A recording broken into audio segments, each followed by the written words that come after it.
This is the Lone Creator YouTube. We hope this video helps. You start by inserting the image. Click Insert Pictures and pick your file, then select the graphic so Word shows layout options. Choose a wrap style like square or tight.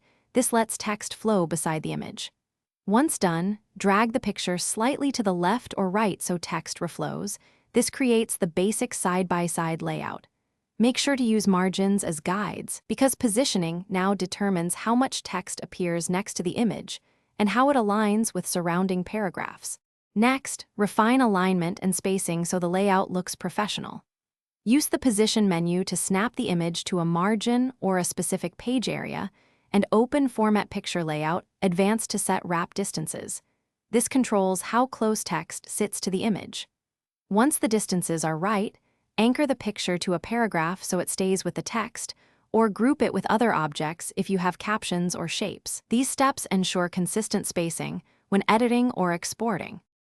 To finish, verify the layout in Print Preview and save a PDF to lock positioning for sharing. If you need precise columns, convert the image into a text box or place it inside a one-row table cell so text aligns predictably.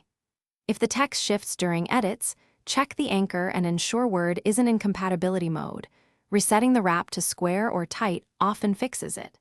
And if issues persist, regroup elements or paste as a picture to preserve the design layout. Thanks for watching. Consider subscribing if we helped you.